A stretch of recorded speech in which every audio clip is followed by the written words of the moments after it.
a WikiVidi Documentaries production. Don't forget to like and subscribe. Enjoy. Marty Feldman. Martin Allen. Marty Feldman was a British comedy writer, comedian, and actor, known for his prominent, misaligned eyes. He starred in several British television comedy series, including At Last the 1948 Show and Marty, the latter of which won 2 BAFTA awards. He was the first Saturn Award winner for Best Supporting Actor for his role in Young Frankenstein. Early life. Feldman was born on 8 July 1934 in the East End of London, the son of Jewish immigrants from Kiev, Ukraine, Cecilia, and Maya Feldman, a gown manufacturer. He recalled his childhood as solitary. Feldman suffered from thyroid disease and developed Graves' ophthalmopathy, causing his eyes to protrude and become misaligned. A childhood injury, a car crash, a boating accident, and reconstructive eye surgery may also have contributed to his appearance.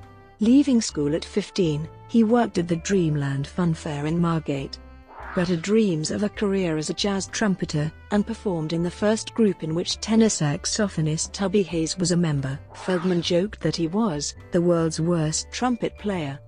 By the age of 20 he had decided to pursue a career as a comedian. Early career. Although his early performing career was undistinguished, he became part of a comedy act, Morris, Marty, and Mitch, that made its first television appearance on the BBC series Showcase in April 1955. Later in the decade, Feldman worked on the scripts for Educating Archie and both its radio and television incarnations with Ronald Chesney and Ronald Wolfe. In 1954, Feldman first met Barry Took while both were working as performers, and with Took he eventually formed an enduring writing partnership which lasted until 1974. They wrote a few episodes of The Army Game, and the bulk of Bootsy and Snudge, both situation comedies made by Granada Television for the ITV network. For BBC Radio they wrote Round the Horne, their best remembered comedy series, which starred Kenneth Horne and Kenneth Williams. This work placed Feldman and Took in the front rank of comedy writers, according to Dennis Norden. Feldman then became the chief writer and script editor on The Frost Report. He co-wrote the much-shown Class sketch with John Law, in which John Cleese, Ronnie Barker, and Ronnie Corbett faced the audience, with their descending order of height, suggesting their relative social status as upper class, middle class, and working class. The television sketch comedy series At Last the 1948 Show raised Feldman's profile as a performer. The other 3 participants needed a 4th cast member and had Feldman in mind. In a sketch on the 1st of March 1967, Feldman's character harassed a patient shop assistant regarding a series of fictitious books, achieving success with Ethel the Aardvark Goes Quantity Surveying. His character in At Last the 1948 Show was often called Mr. Pest. According to John Cleese, Feldman was co-author, along with Cleese, Chapman, and Brooke Taylor of the Four Yorkshiremen sketch, which was written for At Last the 1948 Show. Feldman was given his own series on the BBC called Marty in 1968. It featured Brooke Taylor, John Junkin, and Roland McLeod, with Cleese as one of the writers. Feldman won 2 BAFTA awards. The second series in 1969 was renamed It's Marty. After 1970. In 1971, Feldman gave evidence in favor of the defendants in the Oz trial. He would not swear on the Bible, choosing instead to affirm. Throughout his testimony, he mocked the judge after it was implied that he had no religion, because he was not Christian. By this time, the Marty Feldman comedy machine was in preparation, a TV series co-produced by Associated Television and the American Broadcasting Company, which was produced at ATV's Elstree Studios, near London. This show lasted for 1 season. In 1974, Dennis Main Wilson produced a short BBC sketch series for Feldman titled Marty Back Together Again, a reference to reports about the star's health, but it never captured the impact of the earlier series. The Marty series proved popular enough, with an international audience, to launch a film career. His first feature role was in Every Home Should Have One. Feldman spent time in Soho jazz clubs, as he found a parallel between riffing in a comedy partnership and the improvisation of jazz. On film, in Mel Brooks's Young Frankenstein, he was Igor. Many lines in Young Frankenstein were improvised. Gene Wilder says he had Feldman in mind when he wrote the part.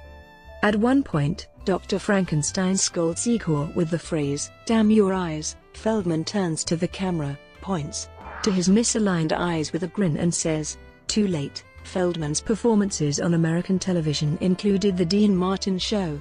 In 1976, Feldman ventured into Italian cinema, starring with Barbara Boucher and 40 Gradi all'ombra del lenzuolo, a sex comedy. He appeared in The Adventure of Sherlock Holmes' smarter brother and Brooks's silent movie, as well as directing and starring in the last remake of Beau Geste.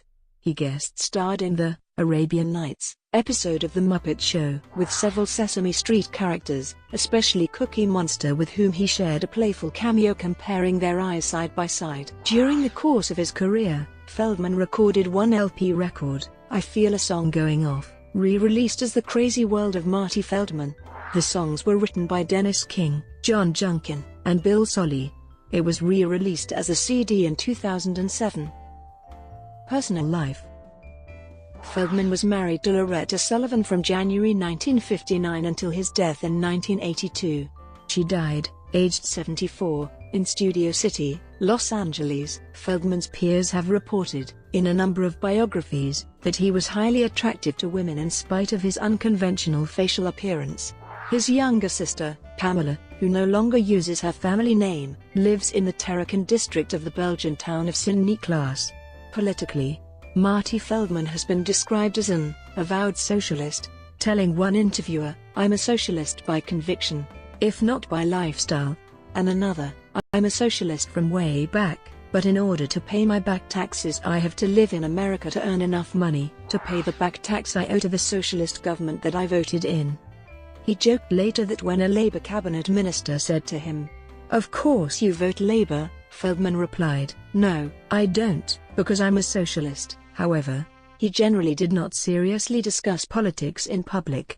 An exception was when during a promotional tour for the last remake of Beau Geste he denounced Anita Bryant's campaign against homosexuality. He was an atheist. Death. Feldman died from a heart attack in a hotel room in Mexico City on the 2nd of December 1982 at age 48, during the making of the film Yellowbeard. On the DVD commentary of Young Frankenstein, Mel Brooks cites factors that may have contributed to Feldman's death. He smoked sometimes half a carton of cigarettes daily, drank copious amounts of black coffee, and ate a diet rich in eggs and dairy products. He is buried in Forest Lawn Hollywood Hills Cemetery near his idol, Buster Keaton, in the Garden of Heritage. Brought to you by Wikividi Documentaries. Would you like to know more?